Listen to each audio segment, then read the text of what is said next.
still haven't been able to track down where this one is yet. And then this is called Tani. This is the first full skeleton I've ever seen. And the funny thing about this one is usually what happens is somebody will send me a photograph, or I'll find a photo on the internet, and there'll be almost no information about it. So somebody sends me this picture, no information, except it's in Bolivia somewhere.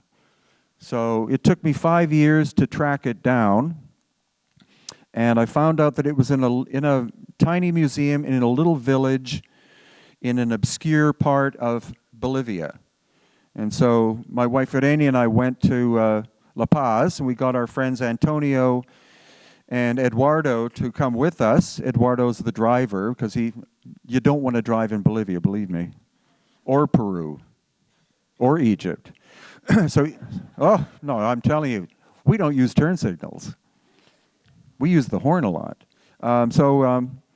Eduardo took us in his van. Antonio had been to this village for some reason once in his life, and he said, I think I know where it is. So we're up on the Altiplano, which is 13,000 feet above sea level. It's flat as a board. No trees grow at that elevation. We drive past Pumapunku and Tiwanaku, and then we're getting onto the east side of Lake Titicaca, and Antonio can't remember where it is. So, and we don't have a cell signal, so you can't use GPS or anything there. So it was literally 3 hours of driving along a dirt road, and then a farmer's there with his cow, and then you stop, and then roll the window down and say, "Pata patani, por favor," and they go that way. So you drive for 20 minutes, and then the road forks.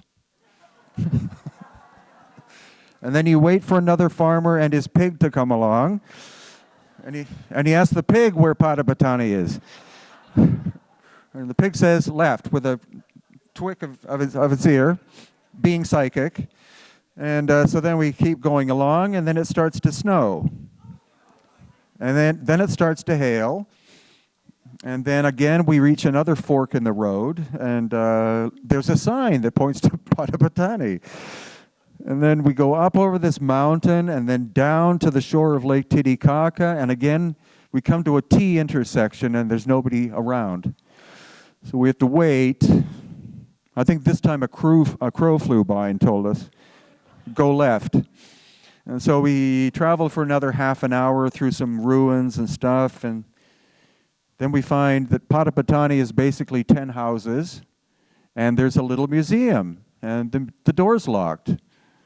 So where's the director? Oh, there's not really a director, but there's a guy who's got the key. So half an hour later, the guy with the key comes and opens it up, and we go to turn on the lights, and he says, no, we don't have electricity in this town. It's like, oh, great.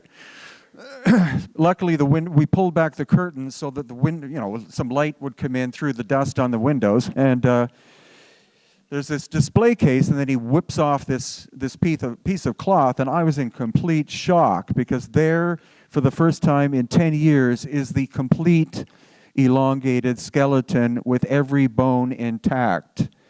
And the funnier story was the other way we got there was that the day before, our friend Ken, who's a physicist, he hired me to take him to Pumapunku and Tiwanaku to measure magnetic anomalies. And so we did that for the day, and then I thought, how can I suck Ken into paying for a trip to Pata patani? It's my great technique. If I want to discover a new place, I try to get somebody else to pay for it, which usually works. So I said, at the end of the afternoon, I said, well, Ken, we have another full day tomorrow, so what would you like to do? And he said, I don't know, what would you recommend? I said, well, it's a little museum that's got this skeleton in it. It's got an elongated head. The skeleton looks like it's intact. And he said, oh, great, I'm also a radiologist, which is an expert at human anatomy. Let's go. So we went, and I'm dumbfounded looking at this thing, and then I move away. It does have 5 fingers and 5 toes, so it's not a Nephilim. And Ken looks at it, And I let him look at it for like 5 minutes. Then I say, so Ken, what do you think? And he said, well, it's not human. I said, what do you mean it's not human? You mean it's not Homo sapiens sapiens? And he said, at least it's not Homo sapiens. It might be something else. It might be a hybrid or something. Very open-minded doctor. But there is no better expert than a radiologist to look at this. And then Irene's poking me in the back saying, look at the baby. And I'm going, no. I'm just like, oh, looking at the skeleton. And then I turn to my left, and there is a fetus, 7 to 9 months old, and the skull is the size of its torso. So then I said, oh, Ken, there's another person who wants to meet you. And then Ken looks at that and goes, well, that's not human. And I went, okay, so same thing. So minimum, we're talking not Homo sapiens sapiens. He said, no, it can't be. The skulls are too big. There is no disease that does this. So Ken and I, on the road trip back to La Paz, which took a long time, we didn't speak a word because my brain was going through meltdown at that point. And so was his, because he's from Texas. He's never seen something like this before. And so we finally get to the hotel, and I say, he says, well, what do you want to do for dinner? And I said, I have to go to bed. No, literally, I couldn't think. I could barely walk at that point. So next morning, I got up, and it's like, oh, God, I feel better. I wonder if Ken's going to be at breakfast. So I went early, and then about an hour, Ken came by. And before he sat down, he said, I'm 90% sure that was mother and baby, and they both died during childbirth. There's the baby. There's the mother. There's the baby. And they were both found in the same royal funeral tower. So they probably were mother and baby. And if I can get this to work.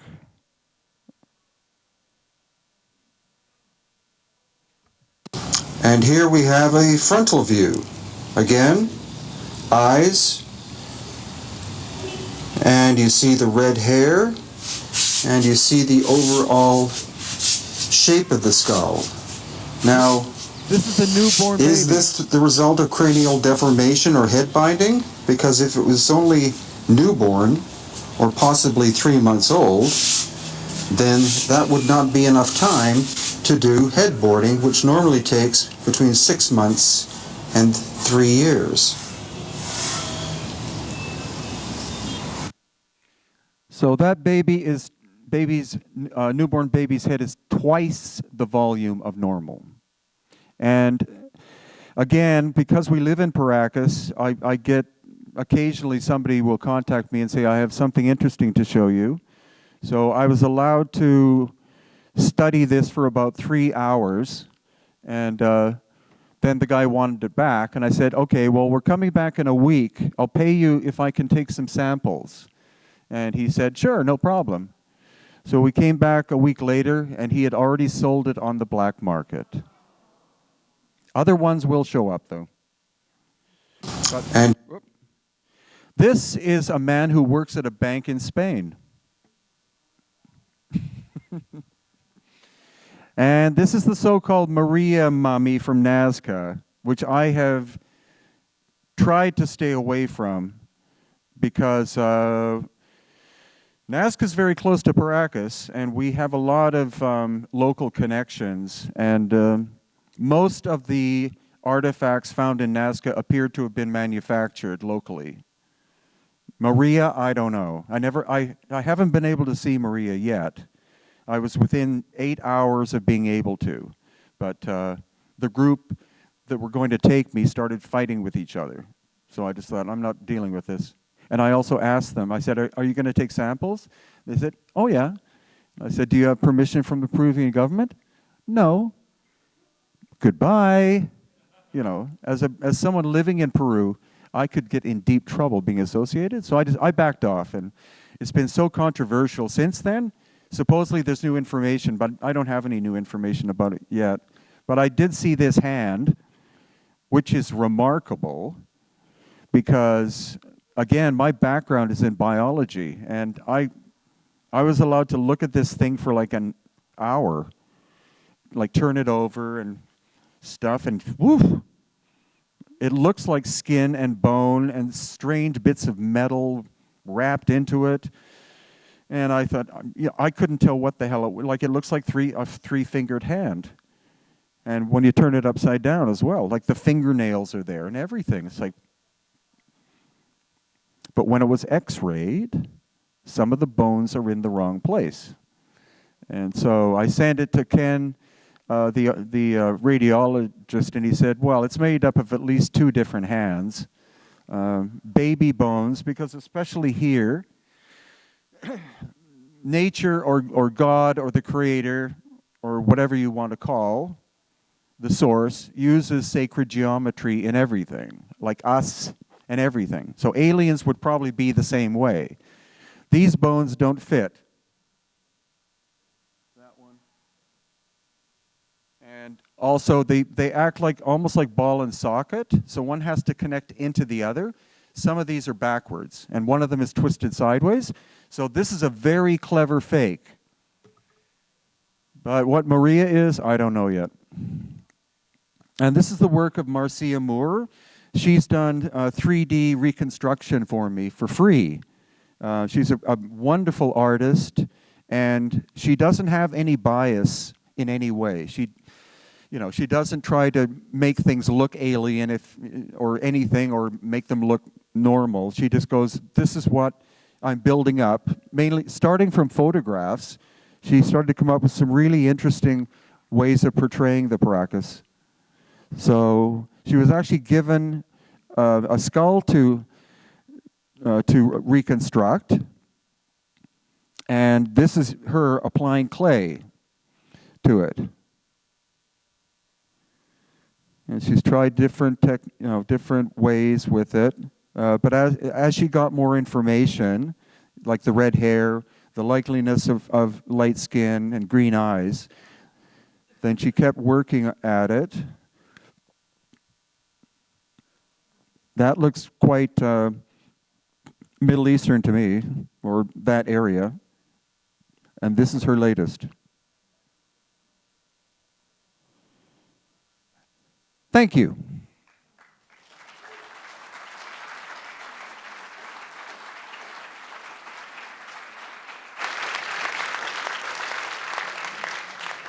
Yeah, if you have any questions, we could do that. Have him come up here.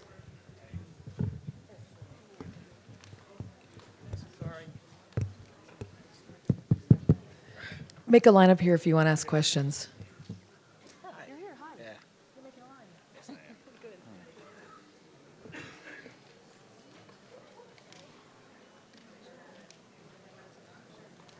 Good.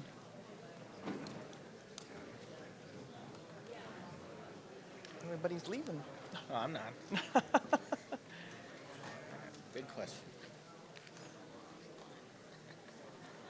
Hi, Linda Groff. I like your shirt. Is it possible to turn the lights on?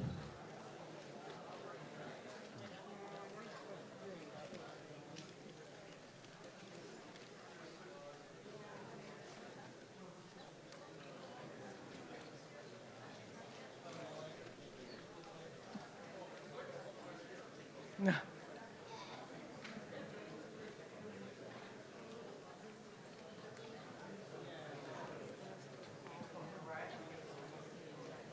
Mm-hmm. Oh, do you want? Yeah, can you Oh, Oh, okay. Okay. okay.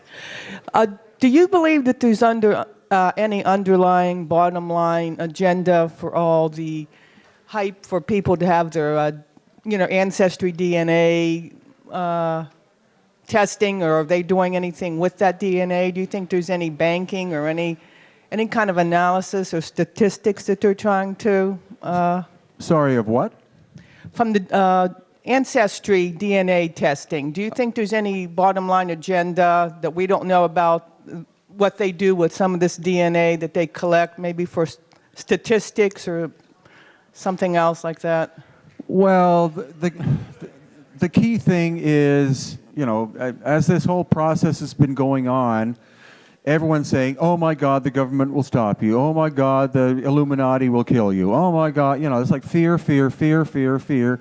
And that's why we engineered it the way we did, so that the government is involved, but the government does not control. So that's why we asked them, can we take some experts down to do the sampling? And finally they said, yes, you can. And then it was supervised by the Ika Museum, who were blown away by the forensic techniques that were used because they'd never seen anything like it.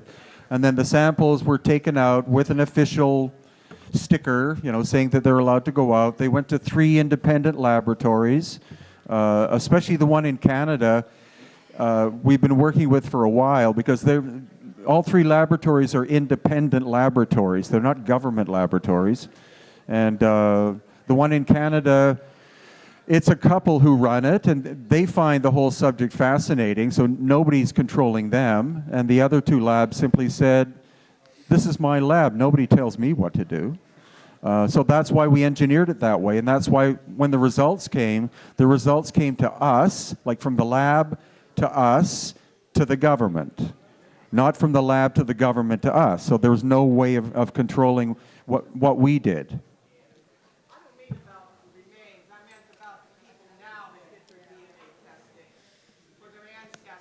Uh-huh.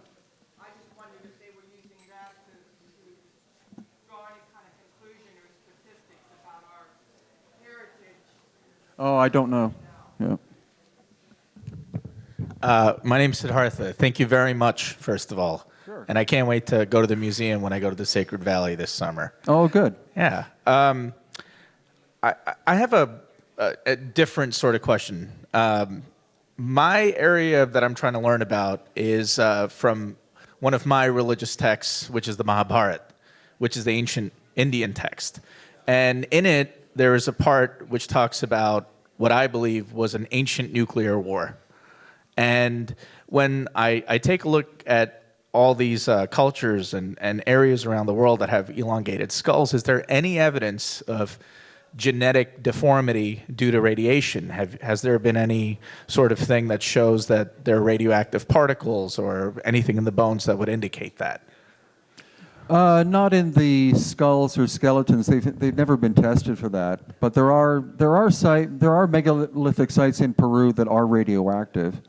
But we only found that out recently because someone who came on one of our tours brought a very expensive Geiger counter. And at Ollantaytambo, Tambo, there's these 65-ton granite blocks that show 25 times more radiation than should be there. Do you know what kind of radiation? Normal radiation? I don't know. And we're going to India in January. There's a lot of lost ancient technology evidence there that most people don't realize. They actually just found the land bridge from India to Lanka. Wow, which great. it was very, very recent. We're talking last year. So thank you Great. very much. Oh, my pleasure.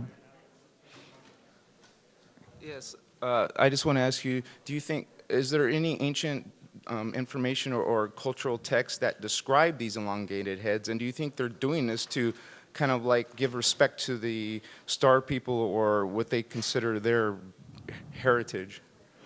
No, unfortunately, they didn't. So far, we haven't been able to find any form of written language. What most people don't know is that the Inca did have 2 forms of coded language. That's the standard National Geographic thing about these ancient people, without a written language and knowledge of the wheel, were able to.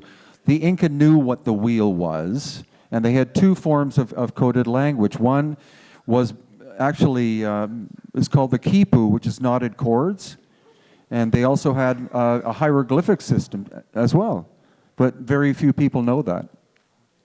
So yeah, with the Paracas, not so far. We actually speculate, though, that they spoke a language called Pukina, which turns out to also be the royal language of the Inca. The Inca, most people think the Inca spoke a language called Quechua, but Quechua was the language of the common people.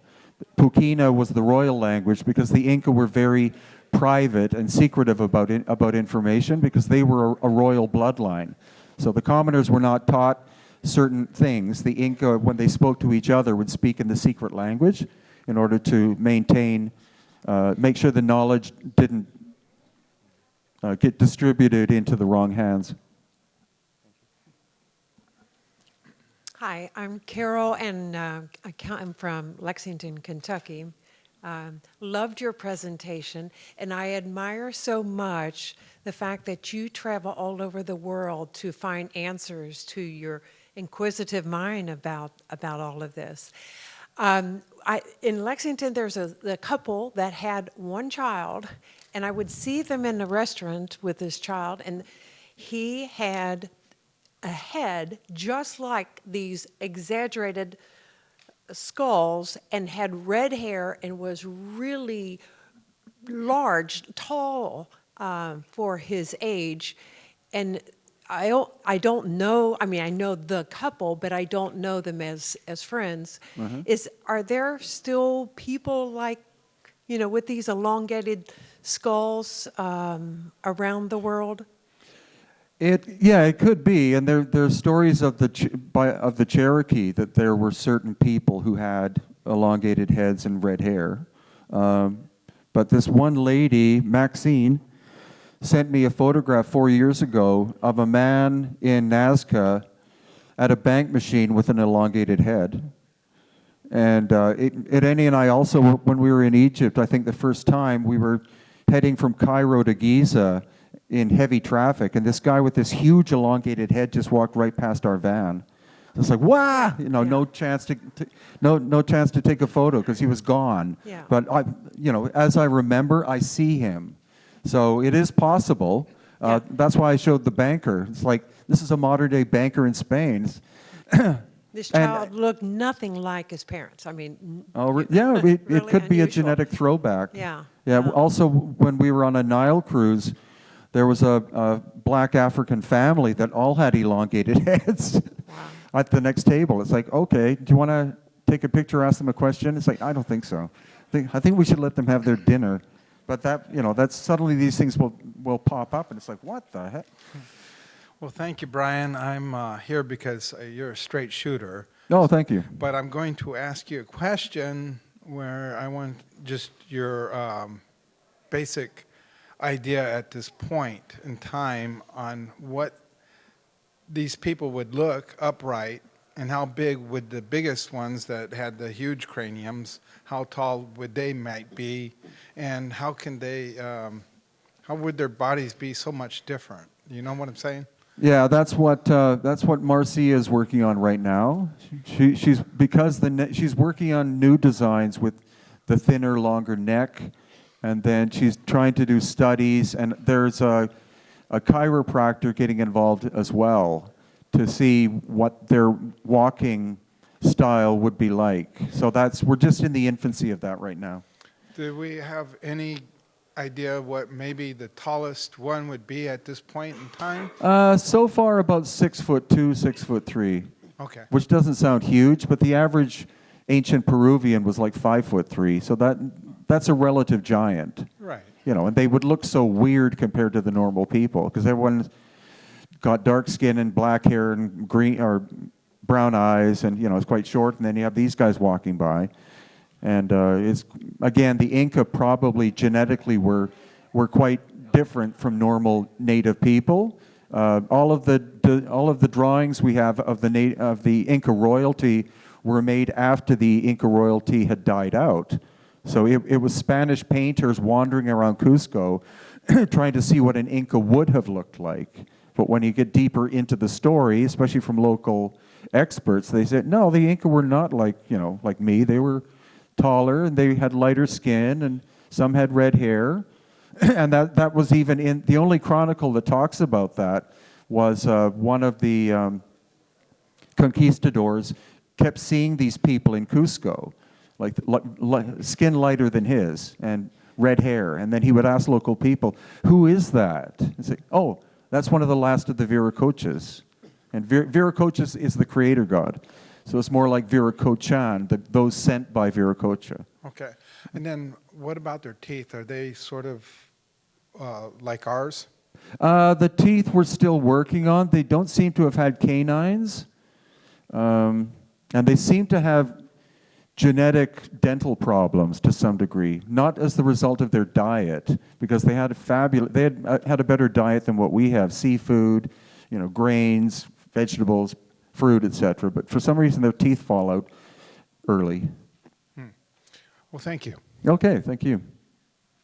Hi, thank you for your work. In the DNA analysis, was there enough there to conclude how much of